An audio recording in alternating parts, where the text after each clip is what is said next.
Pokémon Sword and Shield got off to a fantastic launch despite recent controversy surrounding the development of the game. Fans are pissed off with the devs, Game Freak, about them cutting corners while developing the game. But this hasn't stopped the game achieving the second biggest launch in the franchise history. Here to discuss it with me is Mr. Henry Pokedex Cooper. That was terrible. Let's just get this off the bat straight away. Neither of us are particularly Pokemon fans. I played Pokemon Red back in the day, and that's about it. But there are a lot of fans, and a lot of them are angry at the moment. So let's take a deeper dive into what this is all about. So people are complaining about all kinds of stuff like reusing old assets, wonky, kind of janky animations, and most importantly for a lot of people, not including the entire Pokemon Pokedex, of which there's like 800 now? There's a lot of Pokemon to try and fit into this one game, but they're not all there. Fans even got the hashtag GameFreakLied trending on Twitter, referring to the fact that the devs apparently lied about the game, saying that they were going to skimp on all of the Pokemon so that they could focus on other development areas like the graphics and the performance, but that doesn't seem to have actually happened. Importantly, this is the first mainline Pokemon game to be launched on a home console, although that home console is the Switch, which doubles up as a portable console anyway, so it's kind of like a half step. But the reviews have come out and they're generally pretty decent. So they're about 81 on Metacritic with 17 positive and 4 mixed. However, the user reviews tell a very different story, and they are just 4.0 at almost 2,000 negative reviews against just over 1,000 positive reviews, and then 220 mixed just there just in the middle. Throw it into the mix. So in terms of the positive ones, we'll quickly rattle off these because this isn't going to be an extensive review roundup, so to speak. So IGN gave it a 9.3 out of 10, calling it amazing, and said Pokemon Sword and Shield are the best games in the series, streamlining its most tedious traditions without losing any of the charm. GameSpot continued with 9 out of 10, calling it superb. In collecting, battling, and exploring, Sword and Shield cut the bloat and focus on what makes these pillars of the Pokemon game so captivating in the first place. You're not held back by overly complicated back-end systems or hoops to jump through. From the outset, you can start wandering the Galar region, seeing its new Pokemon and trying out its new battle strategies with very little in your way. This leaves you free to enjoy what Pokemon is all about, and that makes for an incredibly strong showing for the series' proper debut on Switch. Games Radar, again, very positive, gave it 4.5 out of 5. Gameplay tweaks and attention to detail make Pokemon Sword and Shield the most compelling Pokemon world to date. And then Game Informer gave it 8.75. Pokemon Sword and Shield are strong first attempts for the series' full transition to consoles, while some frustrations hold it back from true legendary status. This new generation proves the Pokemon franchise is still great more than 2 decades after its debut. People are really liking the new additions, but some people aren't quite so keen. There's some mixed reviews, and they're among the lowest on Metacritic, from VG247, who gave it 3 out of 5. Pokemon Sword and Shield is all too often a bit disappointing, and in some places actually a little unfinished, but it also fully provides that warm, fuzzy feeling that one expects from the series. Crucially, even through frustration, never once did I think about putting it down, which is to its credit. And then the Daily Star, who also gave it 3 out of 5. The world of Galar is charming and is a Pokemon interpretation of Britain I've dreamed of since I was a kid, but between gauging what Pokemon you can catch behind gym badges, some half-baked route city designs, and a modest amount of post-game content, Sword and Shield can only be called good Pokemon games, not great ones. So some people are really enjoying how streamlined they've made everything, but other people aren't so keen. A lot of fans are saying that they've made the game too easy, and that's on top of all of the technical issues that people are encountering. But the game, as we said up top, is selling pretty well. So according to the UK sales charts, which only includes physical and doesn't feature digital, which apparently has been climbing for Nintendo, the game is it's all over the charts, because technically there's 3 games. There's Pokemon Sword, there's Pokemon Shield, and then there's the double pack Pokemon Sword and Shield Dual Edition. So Pokemon Sword is at number 1, Pokemon Shield is at number 3, and Pokemon Sword and Shield Dual Edition is at number 7. And in case you're interested, Jedi Fallen Order is at number 2. It makes it the second biggest launch in franchise history. Both games collectively sold 33% more than Black and White on the DS, which came out in 2010, and 53% more than Pokemon Let's Go, Pikachu, and Eevee, which came out last year, I believe. And you've got to think that they're going to be happy with this sort of reception and response. Number 1 in the charts, as well as reviewing pretty highly. And considering all the controversy surrounding the development and the launch of the game, that's a win in general, you should say. But what exactly was the controversy? I mean, I've been out of the loop and I've only been researching it today, and we are going to skim over this pretty quickly because there's a lot. It's very deep and there's a lot to get into it. It's more than we can probably cover in one video. But things like Dexit, why user scores are so low, and also what exactly is hashtag GameFreakLied all about. So I would encourage you to go and look it up yourself, because there is a lot. Every time time we were like, okay, should we go and record? We uncovered a new article to talk about. So basically, players were unhappy to begin with that Sword and Shield wouldn't be including the whole Pokemon collection, or that's also known as the National Pokedex. Gotta get those terms right. But not only that, but also the devs lied about why they're not including the whole collection. The term Dex itself was coined because obviously the game takes place in a fictionalized UK, and it refers to the word Pokedex, which is all the play on Brexit and all that. I do think that's a brilliant name for a controversy. I think that's excellent.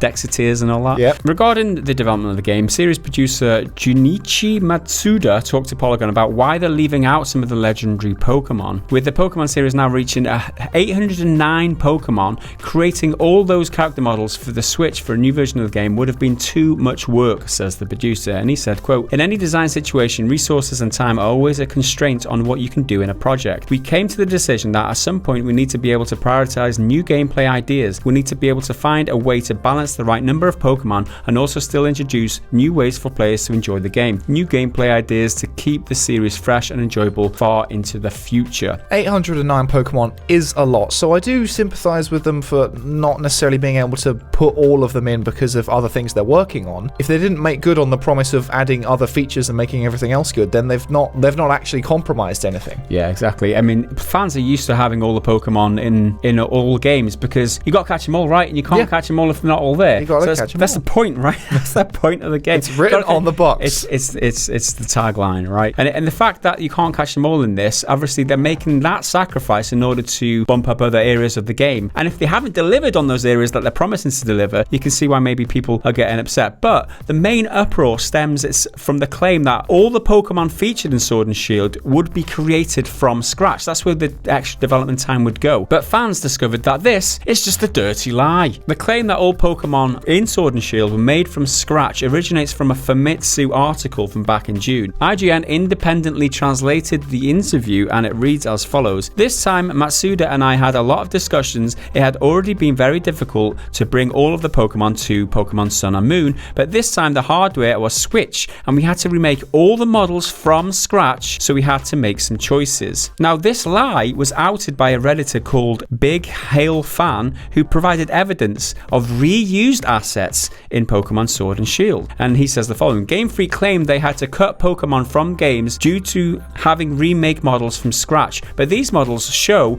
that the ones in Sword and Shield are the exact same as the ones on the 3DS. And he provided a couple of screenshots from what looks like them reusing old assets from the old Pokemon games. So, that outed them as a lie. One thing to note here is that these images are unsourced, right? These were provided by data miners who got their hands on the game early, and they posted their findings to 4chan. And in the wake of this news, Game Freak were reportedly receiving death threats from fans. So it's a bit much, right? Yeah, that's ridiculous. Now, can't catch them all. Die. I'm going to kill you all.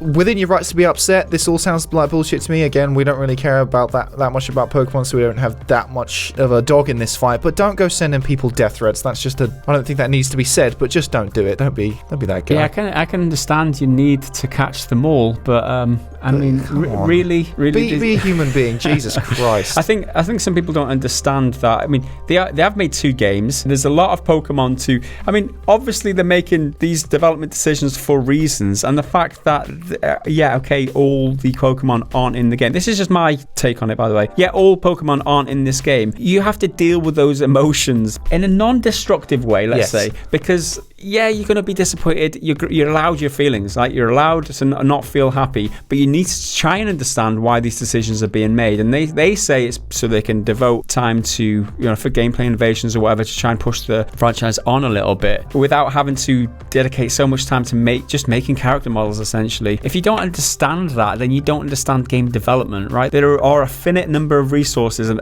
there's a certain amount of time that they've got in order to make these games. Otherwise, they'd be spending 10, 20 years on the game and not making any money off them at all. And to throw death threats at people, I mean, that's just over the line, completely over the line. Nobody should ever do that. Just get a life in it. Yeah, that's the peak level of toxicity. Like, I get you're totally allowed to be pissed off that you feel like you've been lied to because they cut Pokemon to make more time for development and more resources for development, but those developments weren't actually anything. The graphics still aren't great. The performance still isn't great. There's not that many innovations. That's fine to be pissed off about, but don't go being an arsehole. Don't go being a twat now.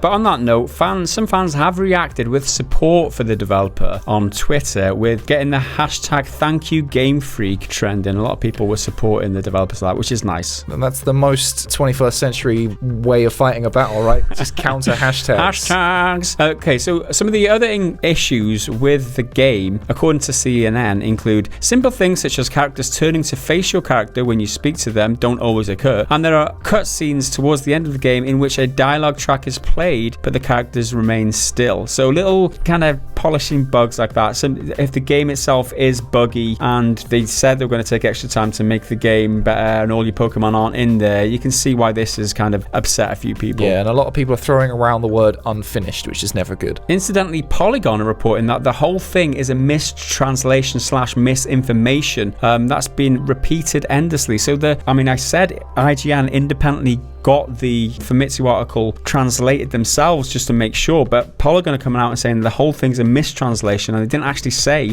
that they were going to remake all the models from scratch. So that's still up in the air whether, and Game Freak have refuted the fact that they said that in the first place. So that the whole thing's kind of up in the air anyway because of that. And as for the response by the community, I picked out a few comments to try and express how people are feeling. Now, Fadl Ragheb, 23-year-old gamer, streamer and podcaster, told CNN, "A thing we talk a lot about in video game community is the vocal minority, meaning a small group of people that speak their voice very loudly. In this case, the outraged fans spoke extremely loudly, even though that is barely going to harm the game, as the average Pokemon player does not care about minor graphical issues or not having 800 Pokemon in the game." Does he have a point there? I think he does. Yeah, certainly the average player won't care so long as you can get a fun Pokemon game, which I think the VG247 guy said, it gives you that warm, fuzzy Pokemon feeling, and it does what Pokemon fundamentally should do. But Pokemon is considered by many to be a hardcore franchise because it's been around for so long and it's got this legendary status that a large portion of the community will be 100% dedicated. And if you've played one Pokemon game, chances are you've probably played them all. For most like regular fans, you either just play one and it's like, well, okay, one and done, that's fine, or you play every single one religiously and you know everything. But what this guy says does not justify lying to, if that was the case, if they did lying about the development as well as the state the game was in at release. Those two things cannot be excused just because there's only a minority of people saying them, or that the game has sold really well. That doesn't justify anything. Yeah, it doesn't mean these people's criticisms aren't wrong. So I got a few comments from the user reviews on Metacritic. One from Lylog, who gave it a 4. Bugs, no endgame, half Pokedex, mediocre graphics, less features than previous games. Should I keep talking? Then another one from Theodoros_Pat, who gave it a 0. I want my money back. This game is so bad. First of all, Game Freak lied, reused models. Hop is I think there's a typo there.